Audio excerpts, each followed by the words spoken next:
Good morning. Welcome and thank you for joining this webinar on the IEA's Energy Efficiency 2015 Market Report, which covers global market trends and prospects. This webinar is organized by the International Energy Agency with the kind support of the Secretaría de Energía, SENER. My name is David Morgado and I'm joined by my colleague Samuel Thomas from the IEA's Energy Efficiency Unit and the manager of IEA's Energy Efficiency Market Reports. The basis for this webinar is an annual publication produced by the International Energy Agency, which is available online on our website for download in English only. But I've got good news. The executive summary will be available in Spanish early next year. As some of you may recall, we organized a webinar on the 16th of July 2015 in Mexico, which covered the Energy Efficiency Market Report for 2014. Today we'll be talking about the 2015 report, which takes an in-depth look into the buildings energy efficiency market and the electricity sector, and includes a brief 10-page chapter on the energy efficiency market in Mexico. So for the agenda today, we have an introduction, some welcome remarks by Santiago Crujeras, Director General de Eficiencia y Sostenibilidad Energética, and we'll be going through the Energy Efficiency Market Report for 2015, the Energy Efficiency Market Report in chapter in Mexico, and then we'll have some time for Q&A. We would really like to hear from you, and we'd like to include your voice in the conversation. So please ask questions and share comments so that we can discuss these at the end of the webinar.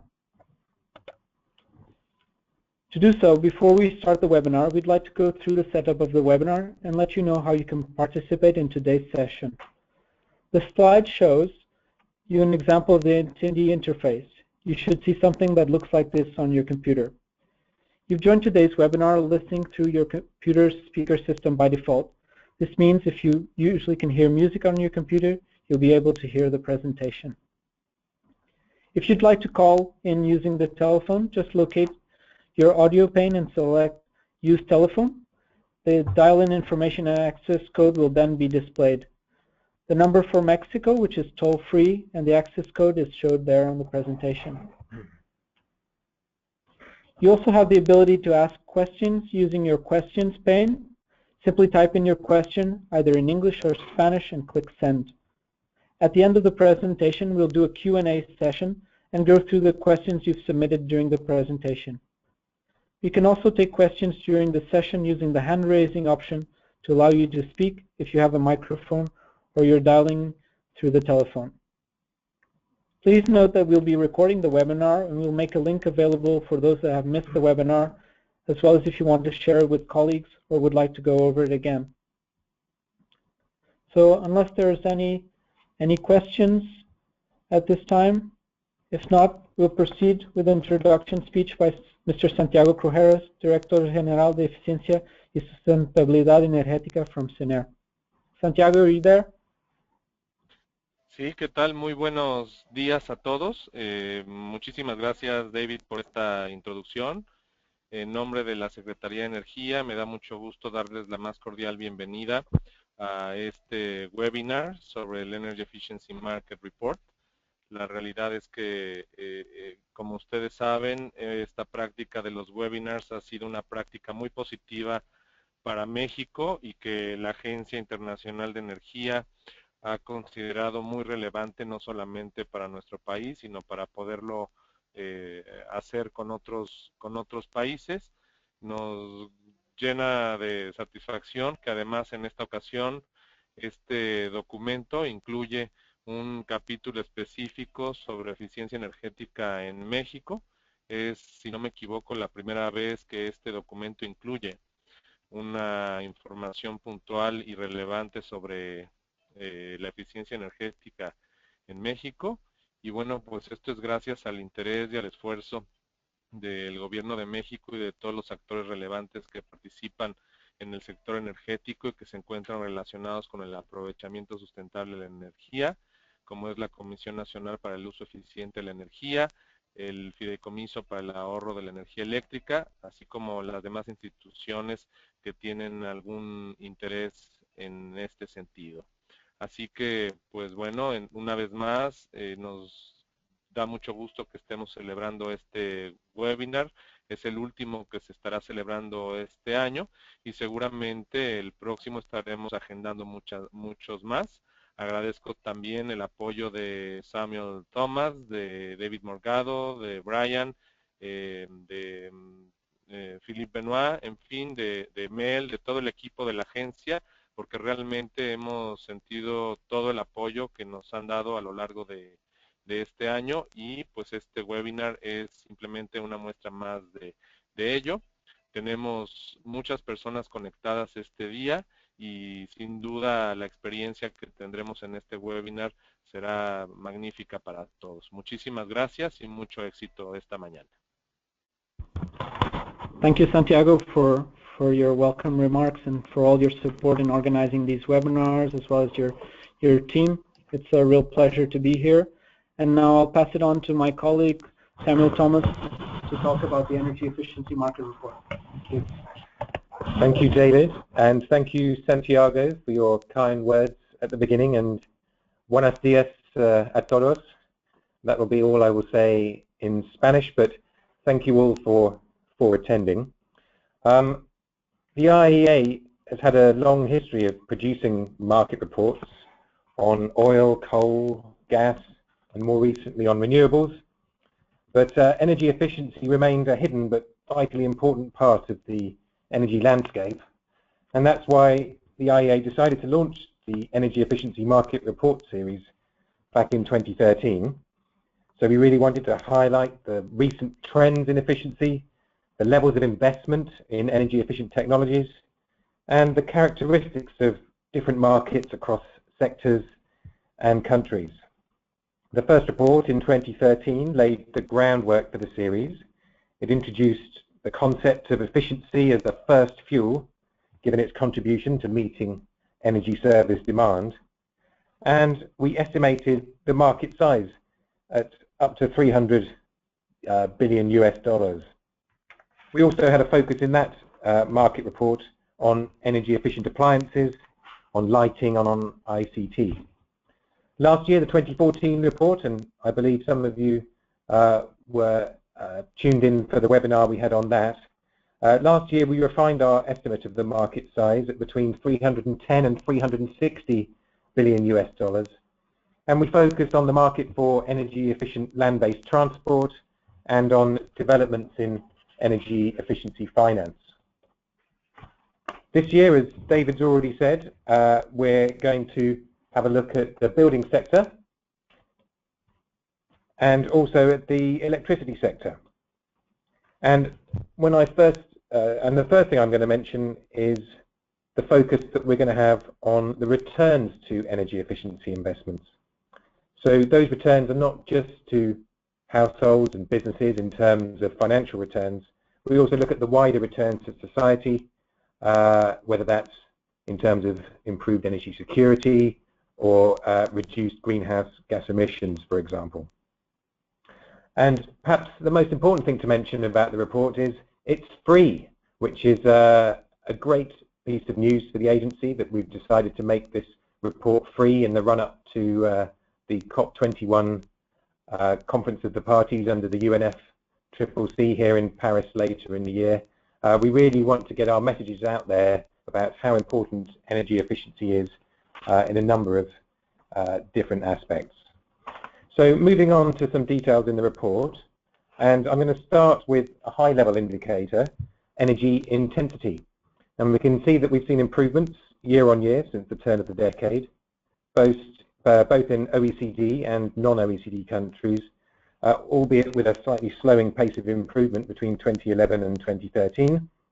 We're still waiting for the non-OECD data at the moment, but in 2014 we've seen a rebound in the rate of improvement of energy intensity in OECD countries to 2.3% per year, which is led actually by the OECD Europe region with a 5.5% improvement. But overall, that 2.3% improvement is within reach of the 2.6% sustainable energy for all target of 2.6% per annum. So we are seeing, some good improvements in intensity, but of course intensity doesn't equal efficiency. And in order to look at efficiency, we need to decompose the changes in energy consumption into the various factors that affect it. So for the IEA countries, we see that had efficiency not improved, but the structure of the economy had remained the same, but population had grown as we've seen it, and the economy had grown as well, then total final consumption, that's end-use consumption of energy, would have been around 30% higher than in 1990 in IEA countries. However, what we have seen is something a bit different. We've seen TFC rise, that's total final consumption, rise until the mid-2000s before returning to something close to its 1990 levels by 2014. So what's caused this decoupling of GDP growth and energy consumption growth? Well, the structure of the economy has had some impact. So we've seen some shifts of energy consumption from more to less energy intensive sectors, particularly since around 2004. But what is most striking from our decomposition analysis is that energy efficiency is the most important factor driving down demand. And indeed, 2/3 of the downward pressure on demand results from energy efficiency. Now, that avoided consumption from energy efficiency investments since 1990 has risen over time, and returns have accumulated. And we see here that over the last few years, it's been delivering around 20 exajoules in IEA countries per annum. And in 2014, that rose by 10% to 22 exajoules. And for those people that like to think more in sort of physical units, that equals 520 million tons of oil equivalent, and that's larger than the annual total final consumption of Japan and Korea combined. So we're talking about an awful lot here of avoided energy consumption. But what does that mean in terms of energy consumers? Well, we see broadly the same shaped curve here, and we see that in 2014, IEA consumers saved $550 billion as a result of those energy efficiency investments since 1990. And that's more than the EU's total annual fuel import bill. And we can see that since 1990, if we trace all the way back, those investments have saved consumers a whacking $5.7 trillion, which is more than the annual GDP of either Japan or Germany. Now, as I said earlier, in this year's report, we look more broadly at some of the multiple benefits that derive from energy savings. And in particular, we focus on energy security, where domestically produced energy efficiency gains can substitute for imported fuels in meeting energy service demand. And on the climate side, where avoided consumption directly translates into greenhouse gas emission savings. Now, in order to do that, we need to convert our end-use electricity savings into their primary energy equivalents. So if we take our 22 exajoules that we saw that we were saving in 2014, we can see that that's split between a number of different end-use fuels, including electricity, which is the orange bar at the top there. If we then split that out into the primary fuels that go into electricity production, we find that because of inefficiencies in electricity production, that when we add those all together in terms of their primary energy, we see that the volume of savings increases by over 50% when expressed in primary terms. So that's 32 exajoules.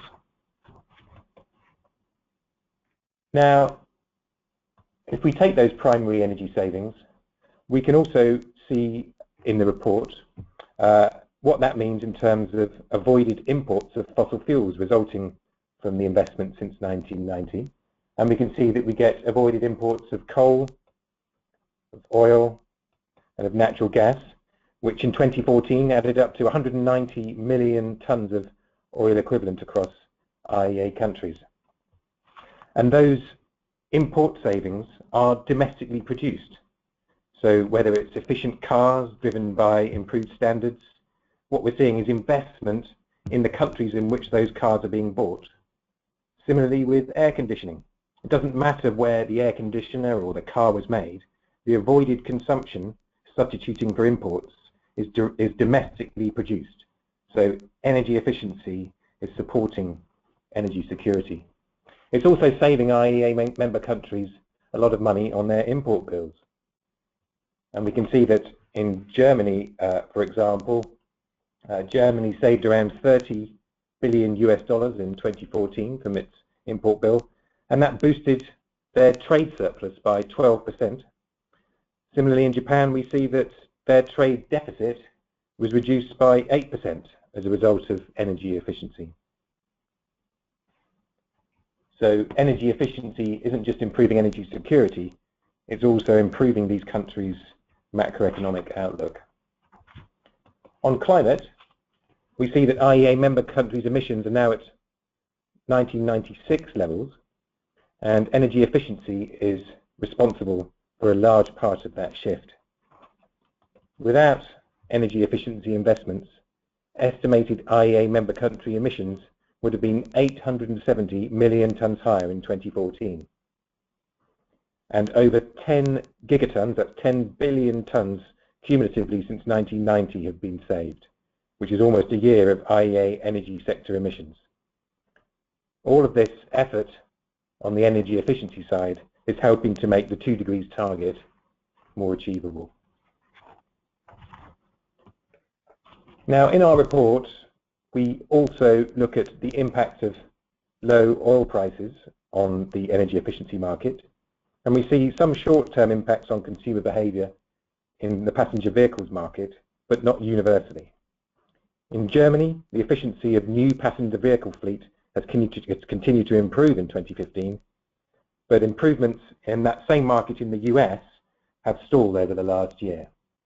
And that's the red line there. We can see it's flattened between 2014 and 2015. And that is, we think, in large part due to the fall in oil prices that we've seen. That's the blue line there. And unlike in 2009, when the fall in the oil price was accompanied by a fall in incomes, in 2015 we've seen robust income growth in the States, and perhaps that's led to the increase in the share of light-duty trucks, so SUVs and the like, that are dragging down the average fuel efficiency of the fleet.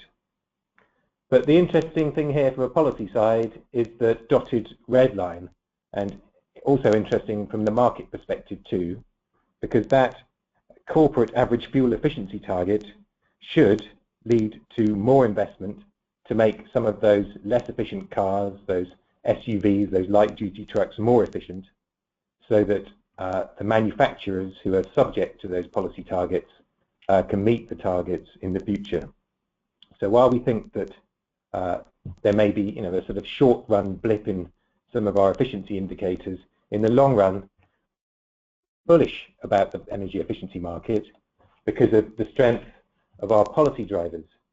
And I've just mentioned a few here that have been relatively important over the last year. So we've seen the EU Energy Efficiency Directive and the US Clean Power Plan put in place, both of which should be driving energy efficiency investment. The INDCs, so the intended nationally determined contributions submitted to the climate change talks, they should all be looking to drive investment from particularly in the 2020s, but hopefully earlier too, as countries look to prepare for meeting those contributions in the 2020s. And we've also seen consumption subsidies being cut in various jurisdictions, which is dampening the drop in consumer prices. And if prices do recover in the future and the consumption subsidies aren't brought back, that should also be a boost for energy efficiency markets. So, as I said, we are relatively enthusiastic, bullish about the energy efficiency market going forward, but clearly low oil prices ultimately could weaken support for the market, and on an individual project basis, it can increase the payback time, which will obviously have an impact on some individual market decisions. Now, just looking a bit more detail at some of the other chapters in the report, as I mentioned earlier, we have a section each year on a different sector. This year we looked at the building sector, which is responsible for more than 30% of final energy consumption globally. We estimate the size of the energy efficiency market at $90 billion US, with 3 countries being particularly important, making up 2/3 of that investment, the US, China and Germany. Notably, we've seen investment levels quickening. So the US, we think, invested about 1.9% of its total construction spending on efficiency in 2009. That increased to 2.4% in 2014. And similarly, in Germany, we've seen investment as a share of total construction spending double between 2009 and 2013. So this and continuing strong policy drivers leads us to project that the buildings efficiency market will increase to around $120 billion US by 2020. But the slightly salutary point is to see that this is still a lot lower than the $215 billion US that we think is necessary to achieve the IEA's 2-degree scenario for tackling climate change.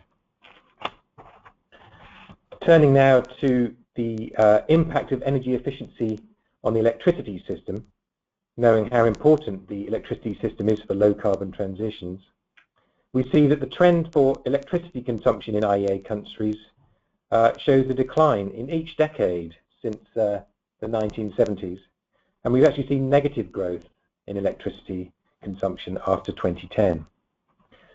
Now, we wanted to better understand the role of efficiency in this long-term trend. And we estimate that our efficiency investments since 1990 saved 2,200 terawatt hours in IEA countries in 2014. And that without these improvements, electricity consumption would have been 24% higher in 2014. And instead of that 2% decline in electricity consumption that we've seen between 2011 and 2014, electricity consumption would have still grown by 3% if there had been none of those energy efficiency improvements. Now, in the light of this, efficiency is presenting both a challenge and an opportunity for incumbent electricity utilities. It can both destabilize the financials of vertically integrated generators, but it can also offer new revenue streams from energy services. And we also see that efficiency lowers the total investment needed to achieve renewable energy targets. So, for example, in Europe, Sweden and Germany would have needed over 13,000 gigawatt hours of variable renewable energy to maintain the share of renewable generation had there been no efficiency improvements over the last 10 years. And this amounts to an additional 5 gigawatts of renewable capacity that would have been needed in order for the same level of, the same share of renewables in electricity production to have been reached. Turning now to our country or place-based chapters, we had a number of detailed chapters on efficiency markets in different jurisdictions, 9 of them in this report. In the interest of time, I'm not going to go into detail on each one of them, but just to say that we looked at 2 large energy exporters who are increasingly looking to efficiency to boost export volumes. We looked at 4 subnational governments and cities who are major enablers of energy efficiency markets. And as Santiago says, we looked at Latin America for the first time, and also at the UK, an IEA member country. I'm going to leave it there for the moment because David obviously is going to go into much more detail on the Mexico chapter in just a moment. But before I do hand over to David, just take a quick look at 2 of the other chapters that we focused on. First of all, looking specifically at Saudi Arabia, the chart here shows that domestic energy consumption is rapidly increasing in its share of production in Saudi Arabia, and that is reducing the amount of oil available for export. So this is obviously particularly troublesome for Saudi Arabia at the moment, where the fall in the oil price But the thing to remember is that Saudi Arabia has another massive fuel reserve, and that's its energy efficiency potential. And the government, recognizing that, is increasingly looking to efficiency to ease the strain of development.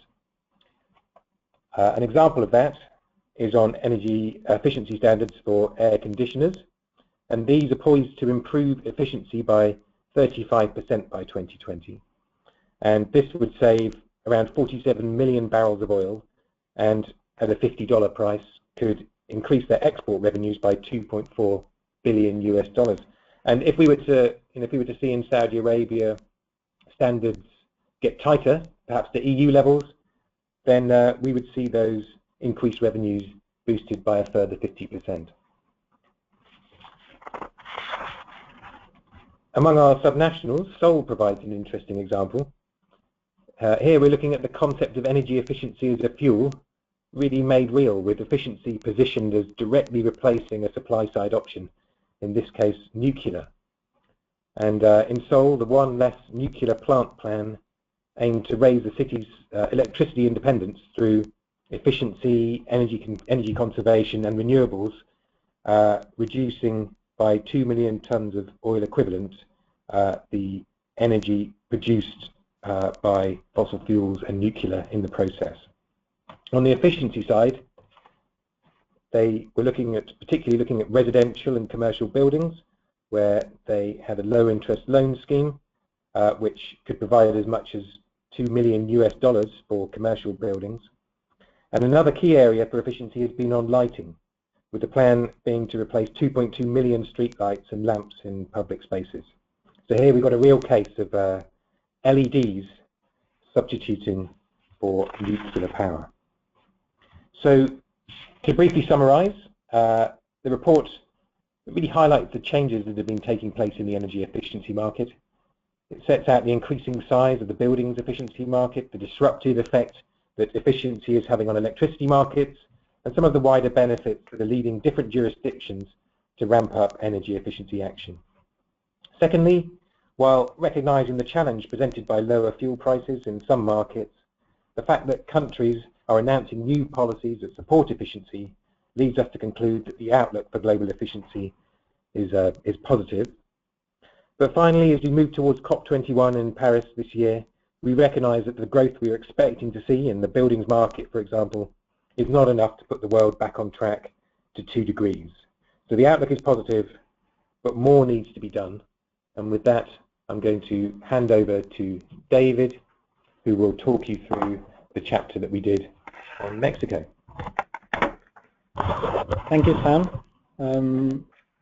So I'll talk about the Energy Efficiency Market Report chapter on Mexico. As Sam mentioned, the report also provides analysis of energy efficiency market developments in countries and cities.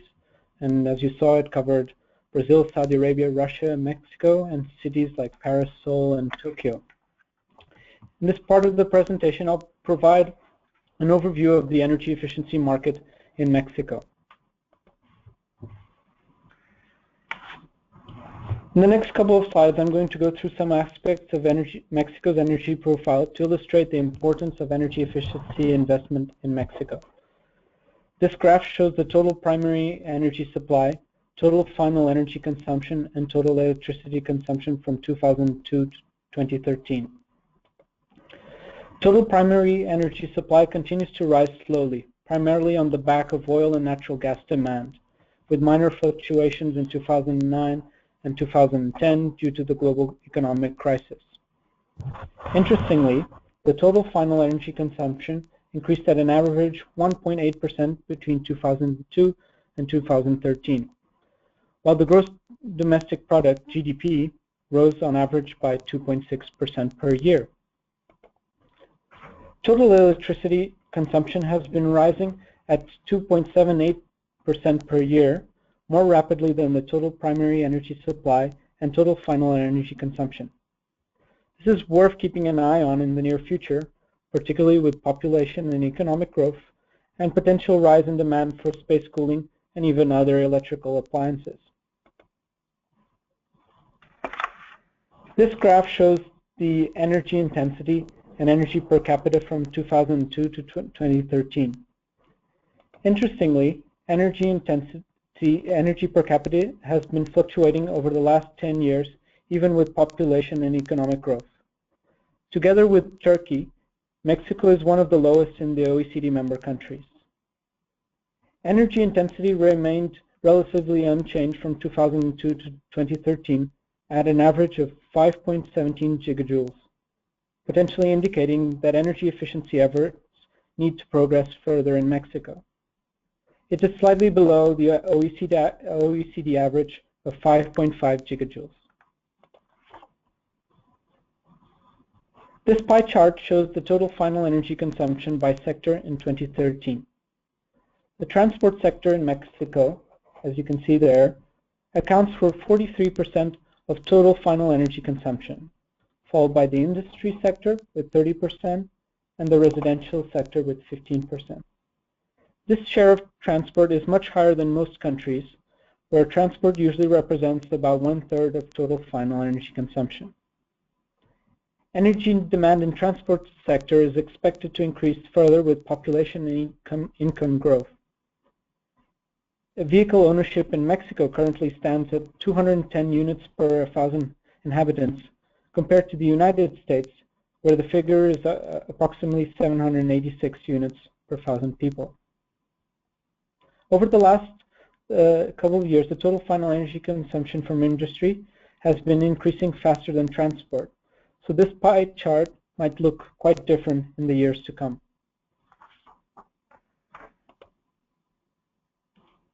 This graph is quite interesting. It shows the total final energy consumption by sector and by energy source in 2002 and 2013.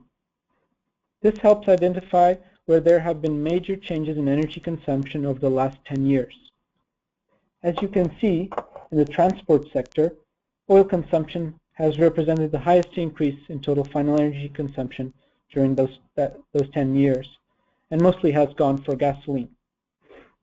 This graph also shows that electricity and natural gas consumption grew in the industrial and residential sectors from 2002 to 2013, whereas oil consumption declined. There's a growing trend in energy demand to meet population and economic growth, but there is a significant reliance on fossil fuels in Mexico. Energy efficiency can help reduce this dependence.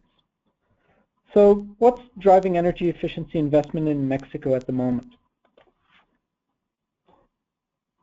Mexico is one of the leading countries in energy efficiency policy in Latin America. The government has established a series of policies, funding mechanisms, and institutions to support the energy efficiency market and trigger investment. The Law for Sustainable Use of Energy, Ley para el Aprovechamiento Sustentable de la Energía, LASE, was established to promote the optimal use of energy in all processes and activities. Under LASE, the government established the National Program for Sustainable Energy Use, Programa Nacional para el Aprovechamiento Sustentable de la Energía, PRONACE, which sets the strategies and actions for energy efficiency at a national level for all sectors.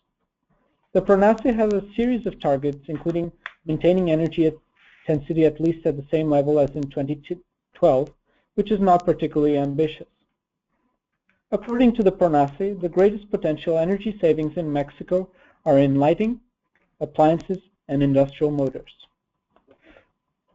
The Law for Renewable Energy Use and Energy Transition Financing, Ley para el Aprovechamiento de Energías Renovables y el Financiamiento de la Transición Energética, sets the national strategy and financing for Mexico's energy transition. The FRT established the Fund for Energy Transition and Sustainable Energy Use, Fondo para la Transición Energética y el Aprovechamiento Sustentable de la Energía. Since 2009, this fund has financed 26 projects with more than 7,500 million pesos, of which approximately 77% were for energy efficiency projects and 13% were for combined renewable energy and energy efficiency projects. Usually in other developing countries, this type of fund is used up by renewable energy projects. So this is a great example where energy efficiency has been very well funded. The Sustainable Energy Fund, Fundo de Sustentabilidade Energética, was created in 2008, but in 2013, only 2% of the budget was used for energy efficiency projects, worth 52 million pesos. The Program of Energy Efficiency in the Electricity Sector, Programa de Ahorro de Energía del Sector Eléctrico, is managed by CFE. It aims to promote energy savings and efficient energy use in CFE's production and distribution of electricity through energy efficiency projects, technical consulting, and training activities. The program covers a number of areas such as clean energy technologies, photovoltaic systems, energy efficient lighting, air conditioning, water pumping, and others. The available budget for the program in 2013 and 2014 was approximately 45 million pesos per year. Mexico also has a trust fund for electricity savings, Fideicomiso para el Ahorro de Energía Eléctrica, FIDE. FIDE promotes and funds projects for efficient end use, particularly technology development and innovation. The trust fund is responsible for programs such as voluntary appliance endorsement label known as Selo FIDE. So these are some of the many market drivers for energy efficiency in the country. So what's actually happening in the market? The energy efficiency market potential in Mexico is significant, and investment in energy efficiency has been growing progressively, stimulated by government policies. Currently, the main investment focuses on energy efficiency in buildings, lighting, and appliances, such as street lighting and residential lighting replacement programs. And most projects have a component for low-income households. In the next slides, I will showcase some major energy efficiency investments in the country. We don't cover all the energy efficiency investments, but rather focus on some of the largest investments in the last 3 to 4 years. From 2010 to 2015, the Mexican government, through CENER, implemented Efficient Lighting and Appliances Project to promote the adoption of energy-efficient technologies. This project focused primarily on the residential sector to lower household electricity bills and enhance energy security by avoiding new generation capacity, lowering fossil fuel consumption, and reducing electricity subsidies. So as you can see from the slide, this project cost around $713 million US, of which $250 million US were from the World Bank loan. It's probably one of the biggest lighting replacement projects in the world, with 45.8 million incandescent bulbs replaced with CFLs, covering 11.3 million households and saving almost 7,000 gigawatts of savings. It also included refrigerator and air conditioner replacement, with 1.7 million refrigerators and 0.2 million air conditioners replaced, reaching almost just above 2,500 gigawatt savings. The government has also been extending a lot of this program for lighting replacement in cities up to 100 inhabitants. So this started with the pilot project in the state of Michoacán, Guerrero, Sonora, and Chihuahua in 2013, and was extended nationwide in 2014. In 2012, the Mexican government also implemented a program for energy efficiency and savings in enterprises, Programa de Ahorro y Eficiencia Energética Empresarial, with the support of CENER, the Ministry of Economy, CFE, NAFIN, and FIDE. This program finances the replacement of inefficient equipment in small and medium-sized enterprises such as hotels, restaurants, hospitals, offices, and convenience stores. The appliances and equipment eligible for replacement include air conditioners, commercial refrigerators, lighting, and electric motors. Up to May 2015, the program supported about 10,000 SMEs. Approximately 20,000 appliances were replaced, leading to a remarkable value of 48 gigawatt hours of electricity savings, and 393.4 million pesos were invested, of which 90% was mostly for commercial refrigerators. Another project, the National Energy Efficiency Municipal Public Lighting Project, Proyecto Nacional de Eficiencia Energética en Alumbrado Público, was introduced in 2011 with the support of SENER, CONUE, CFE, and Banobras. The objective is to promote and finance energy-efficient street lighting across the country. From 2013 to 2014, the program replaced around 150,000 street lightings. It led to 520 million pesos that were invested, leading to 4.4 gigawatt hours of energy savings per month and cost savings of around 37%. The other project, initiated in 2013, is the Eco Home program, also known as Eco Casa.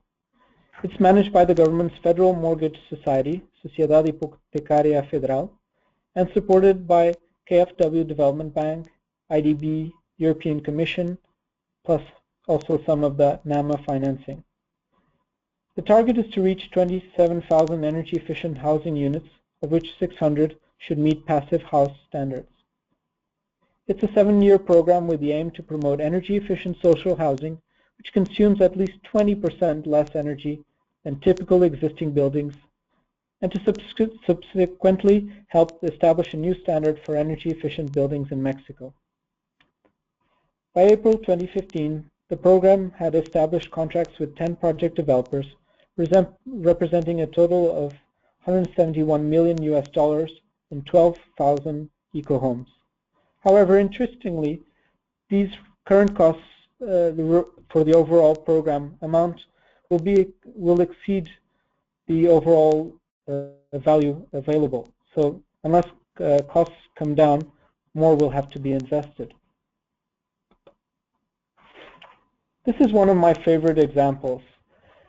Mexico is undergoing a market transformation from an analog to a digital signal for television broadcast in approximately 12.6 million households. The existing, less efficient analog cathode ray tube televisions would need a digital set-top box to continue to work with the new digital signal. So to address this situation, the Mexican government decided that instead of subsidizing digital boxes and adding a new source of energy demand, which would be around 18 kilowatt hours annually per box, it will be giving away 14 million new LED televisions to low-income households.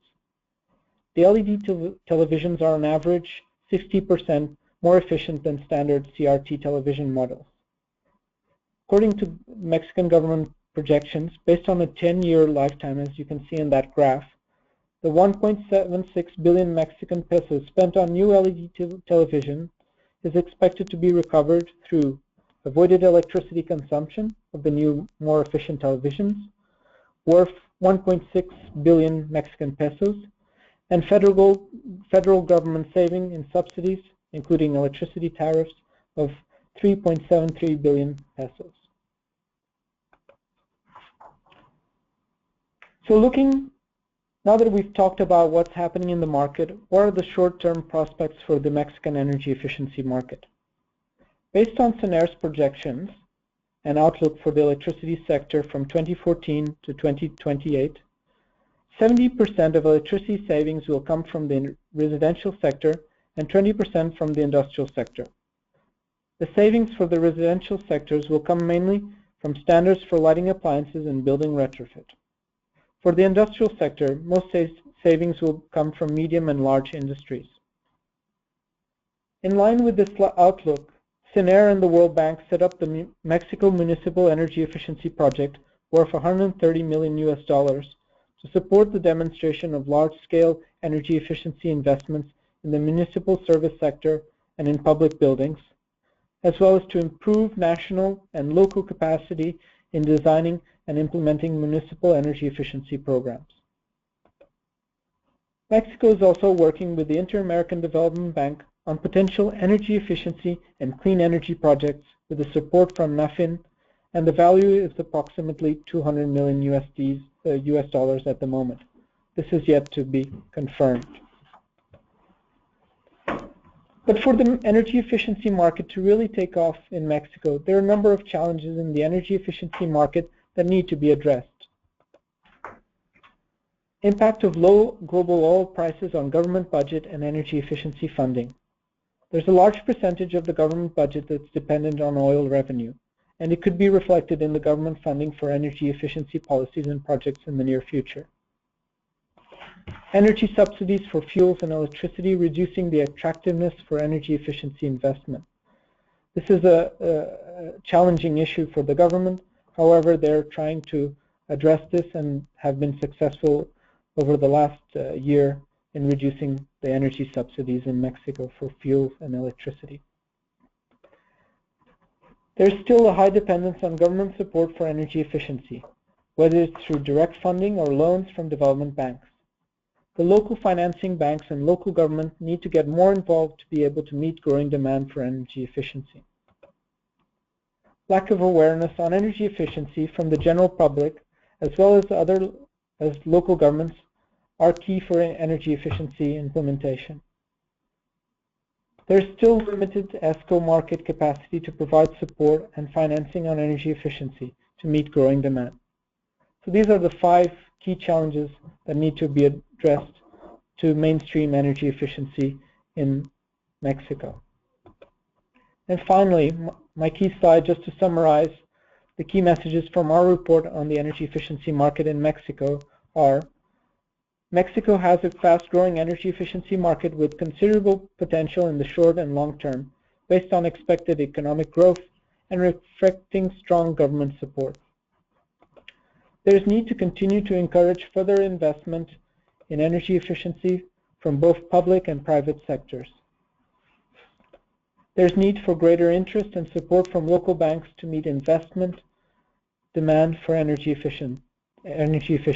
This might require government direction and efforts to build capacity. There's need to continue to build local knowledge and experience based on recent investment projects. And finally, there's need to work with and support state and local governments to increase energy efficiency implementation. So with this, we've completed our presentation, and we'd like to allow for some questions from the audience. So if you have any questions, please send them through, and we have approximately 10 minutes to go through some of the questions. So we have the first question here from Sam. Does IEA include behavioral energy efficiency from the residential sector in the global market analysis? If so, what is your outlook on this? And if not, why not? Thank you, David. So a tough question. Thank you very much for that one. So I think the answer really is yes and no. So the report is about the market and investment. And on the building side, our estimates are based on compliance with building codes as they get tighter over time, and for new buildings. And for older buildings, it's based on individual scheme data for retrofit programs, for example. And typically, the investments cover investments in the building envelope, so things like insulation, investments in space and water heating and space cooling, so air conditioning, also lighting to the extent that lights are part of the fabric of the building, and also smart energy meters. So they tend to be, what we're counting here is investments in physical items, but that's not to say that behavior isn't important. And of course, actually whether people invest in those things, particularly on the retrofit side, is influenced by behavior. And of course, behavior change, some behavior change doesn't require investment at all by households or businesses. We're not counting that in this market report, but we certainly do recognize that that's extremely important. And indeed, later this week here in Paris, we'll be having a workshop on this very subject, not on the residential side actually, but on the business side. So how do businesses and non-domestic organizations, whether that's government government organizations or societal organizations, how do they make decisions, and how does that then affect energy efficiency investment and the way in which people in those organizations use their energy. Earlier this year, we also had a first behavior workshop earlier this year, which focused up more on the residential side.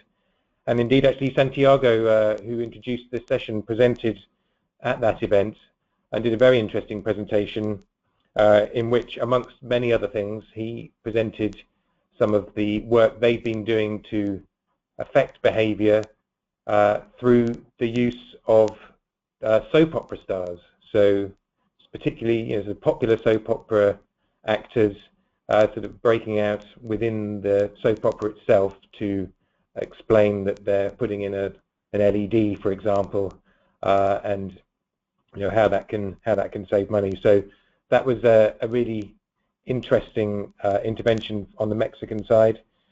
And just one more thing to say there on this front, there is obviously a real link between technology and behavior, and particularly as we see recent developments in terms of the Internet of Things and the ability of sort of internet controlled sort of ways of controlling one's energy consumption through your smartphone or your iPad. Now and also for those systems to learn from the behavior of people within their own homes, we are starting to see the development of a market in technologies that can actually help to overcome some of the behavioral issues that we see on the residential side, with people not really caring that much about their energy consumption and leaving windows open while their heating's on and leaving their lights and their air conditioner on when they don't need it. So these types of new systems, which require technological investment, should actually should help to overcome some of the behavioral issues that we see there in the energy efficiency sector. So great question. Thank you very much. And we have here another question here on how does this report fit in with the agency's strategy for COP21 in Paris this year?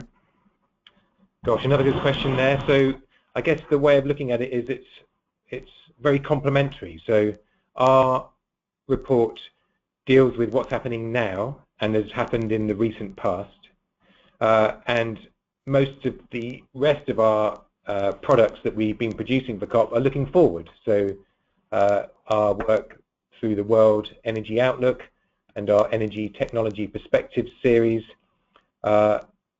is sort of setting out scenarios by which we can meet our 2°C goal.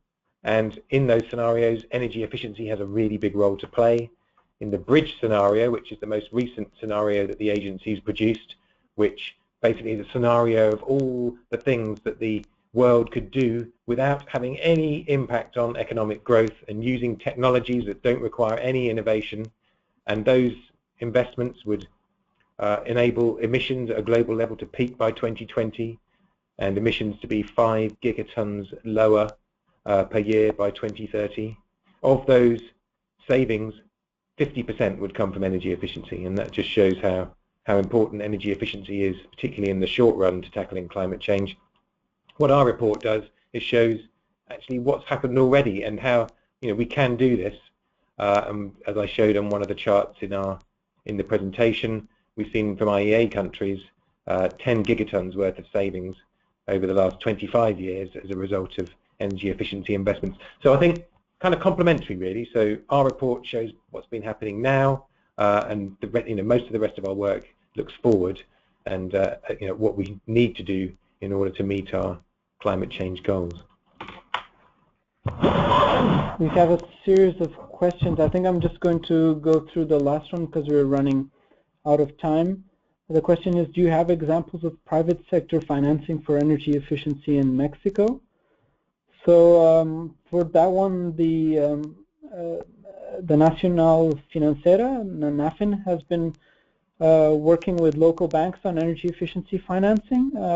So for example, NAFIN, together with the HSBC Mexico, have started offering financing for renewable energy and energy efficiency in 2014 under what they call the Impulso Energético program, which I think it has a budget around 26 billion pesos.